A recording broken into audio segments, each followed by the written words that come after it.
இந்த இன்டீரியர் ஒர்க்க பார்க்கும்பொழுது கண்டிப்பா இது வந்து பிளைவுட் மெட்டீரியல வச்சு பண்ணதா தான் இருக்கும் அப்படின்னு நீங்க யோசிச்சிருக்கலாம். ஆனா இது யுபிவிசி மெட்டீரியல்ல பண்ண இன்டீரியர் ஒர்க்.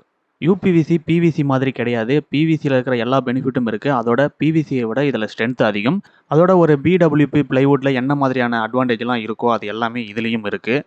அதோட ஒரு பிளைவுட் மெட்டீரியல வச்சு என்ன மாரி இன்டீரியர் டிசைனிங் பண்ண முடியுமோ அது எல்லாத்தையும் இதுல பண்ண முடியும். அத விட அட்வான்ஸாவும் பண்ண முடியும். சில இடங்கள்ல பெண்ட் பண்ண வேண்டியது இருந்ததுன்னா அதையுமே ஈஸியா இதுல பண்ண முடியும். பிளைவுட்ல எப்படி லேமினேட்ஸ் யூஸ் பண்றாங்களோ அதே மாதிரி இதுக்கும் பிவிசி லேமினேட்ஸ் இருக்கு. யுபிவிசி போர்ட்ல நமக்கு புடிச்சமான கலர்ல இருக்கக்கூடிய அந்த பிவிசி மைக்காவ ஒட்டி நம்ம டிசைன் பண்ணிக்கலாம். அதோட பிவிசி மெட்டீரியல்ல ஸ்க்ரூ பண்ற இடங்கள் லூஸ் ஆயிடும் அப்படின்னு நீங்க கேள்விப்பட்டிருக்கலாம். இதுல அந்த மாரி ஆகறதுக்கான வாய்ப்புகள் இல்ல. அந்த கேப்ல வந்து பார்த்தீங்கன்னா, டபிள்யூபிசி மெட்டீரியல வந்து யூஸ் பண்றாங்க. அதனால ஸ்க்ரூ பண்ற இடங்கள்ல ஸ்ட்ரென்த் ரொம்பவே அதிகமா இருக்கும். இப்போ இதனுடைய பிரைஸ் என்ன அப்படின்னு பார்த்தீங்கன்னா, ஸ்கொயர் ஃபீட்டுக்கு ரூ. 450 டோர் மட்டும் போட்டு குளோஸ் பண்றீங்க அப்படின்னா. பாக்ஸ் டைப்ல பண்ணும்போது ஸ்கொயர் ஃபீட்டுக்கு ரூ. 1000 ஸ்டார்ட் ஆகுது.